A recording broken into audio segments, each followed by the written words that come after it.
Kwa muda mrefu sana, sisi kama vijana wa Kenya tumetumika vibaya. Tumetumika kubeba mikoba ya wazee. Wazee wenye umri ya kuheshimika ambao wameongoza Kenya kwa ulafi na wizi usio na mipaka. Hao watu wameiba mali ya umma wakijua kwamba miaka yao ya kuishi duniani ni chache kuliko yetu, kwa hivyo wanatuharibia sisi ambao tunachipuka. Kumbuka miaka yetu sisi kama vijana ya kuishi nchini Kenya ni nyingi sana, na hatuwezi kutaka hiyo miaka tuishi kwa mateso. Kwa hivyo wazee wote, hii ni notisi kwenu kwamba mwaka 2027 hakuna mzee ambaye tutapigia kura katika kiti ya MCA, ubunge, women rep, senator, governor ama president. Kuanzia kwa urais mpaka kwa MCA, nataka kuwahimiza vijana wa Kenya, msimame katika nyadhifa hizo za uongozi na mpigiane kura youth for youth. Na wasiseme kwamba hatuna ujuzi ama hatuna experience. Ile experience ambayo tumekosa ni experience ya wizi peke yake. Lakini tuko na ujuzi mkubwa na maarifa ya kuendesha hii country ili iweze kufaidi kila mtu, watu waweze kuwa na kazi na waweze kujitegemea.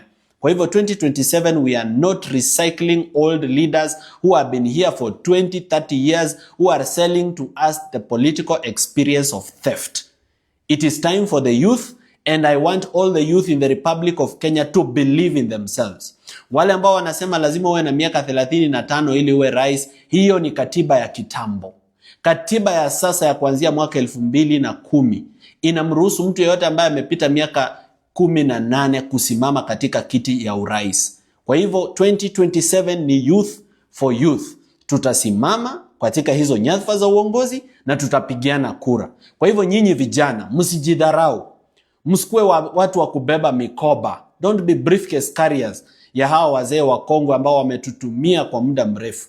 Nataka mjinasue kutoka kwa hiyo jela ili tuweze kujiendeleza mbele na tuweze kujitegemea. All youths in the Republic of Kenya, be ready to take over positions of leadership, not just in the political space, but even in the corporate space. Vijana ambao wako kwa police force, muwe tayari kuwa ma-OCS. Vijana ambao ni walimu wa JSS, muwe tayari kuwa ma-principal.